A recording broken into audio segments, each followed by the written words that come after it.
నాగుల చవితి వ్రత కథ. ఒకప్పుడు పారీక్షితుడు పాండవుల వంశానికి చెందిన గొప్ప రాజు. అయితే ఒకప్పుడు పరమానందుడైన రాజు శాపగ్రస్తుడై సర్పరాజు తక్షకుడి చేతిలో ప్రాణాలు కోల్పోయాడు. పారీక్షితుడు కుమారుడు జనమేజయుడు దీనిని తట్టుకోలేక తన తండ్రి మరణానికి కారణమైన తక్షకుడితో పాటు అన్ని సర్పాలను నాశనం చేయాలని సంకల్పించుకుంటాడు. అదే సమయంలో జనమేజయుడు సర్వసత్రం అనే యజ్ఞాన్ని ప్రారంభించాడు. ఈ యజ్ఞం వల్ల భూమిపై ఉన్న అన్ని సర్పాలు అగ్నిలో పడిపోవడం మొదలైంది. కానీ సర్పరాజు తక్షకుడు ఆ సమయంలో ఇంద్రుని వద్ద ఆశ్రయం పొందాడు. జనమేజయుడు తక్షకుడిని కూడా అగ్నిగుండంలో పడేయాలని ప్రయత్నం చేస్తాడు. ఈ సమయంలో అస్తికుడు అనే మహర్షి సర్పసత్రం ఆపడానికి ముందుకొచ్చాడు. అస్తికుడు ప్రజలతో పాటు దేవతలకు సర్పాలు అవసరమని, ప్రకృతికి వాటి ప్రాముఖ్యతను వివరించాడు. అస్తికుడి మాటల వల్ల జనమేజయుడు తన కోపాన్ని విడిచిపెట్టి యజ్ఞాన్ని ఆపేశాడు. ఈ సంఘటనలకు గుర్తుగా నాగుల చవితి పండుగ జరుపుకుంటారు. ఈరోజు సర్ప దేవతలకు పూజ చేస్తూ వాటి సంరక్షణలకు ప్రతిజ్ఞలు చేస్తారు. పుట్టల వద్ద పాలు పోస్తూ దివ్యమైన శ్లోకాలను పఠిస్తారు. నాగుల చవితి పూజా విధానం. నాగుల చవితి పండుగలో సర్పదేవతలను పూజించడం అత్యంత శ్రద్ధగా జరుగుతుంది.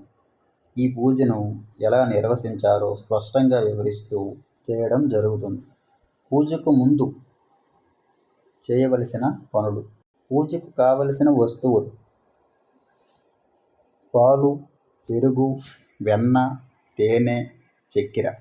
పంచామృతం తయారీకి: కుంకుమ, హారతి దీపం, పసుపు, పండ్లు, పువ్వులు, సర్పదేవతల చిత్రపటం లేదా శిల్పం, నీళ్లు, కొబ్బరికాయ, చీర, పసుపు బట్టలు, పట్టు రేవు లేదా పట్టు సమీపంలో పూజ చేయడానికి అవసరమైన సామగ్రి. పూజా ప్రాముఖ్యత.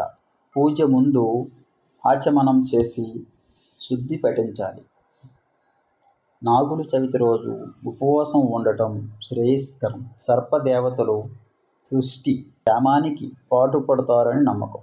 నాగదేవతలు అనగా శేషుడు, వాసుకి, తక్షకుడు, కర్కోటకుడు సృష్టి క్షేమానికి పాటుపడతారని నమ్మకం.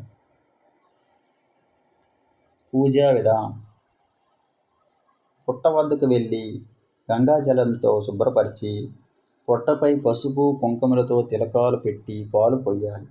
పంచామృతం అలగించి పుట్టపైన లేదా సర్పదేవతల చిత్రపటానికి అర్పించాలి. సర్పదేవతలను సంబోధిస్తూ ఓం నమో భగవతే వాసుకేయ నమః వంటి శ్లోకాలు పఠించాలి.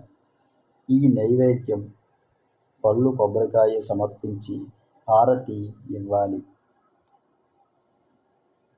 ఇలా పూజ చేయడం జరుగుతుంది.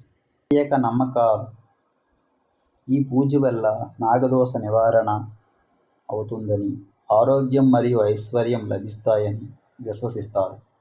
సర్పాలు పునర్జన్మల చక్రాల్లో ఉన్న ప్రాణులు కాబట్టి వాటికి పూజ చేస్తే పుణ్యము లభిస్తుందని చెబుతారు. ఇలాంటి మరెన్నో వీడియోల కోసం ఇప్పుడే సబ్స్క్రైబ్ చేసుకోండి. అలాగే లైక్ చేయండి, కామెంట్ చేయండి, షేర్ చేయండి.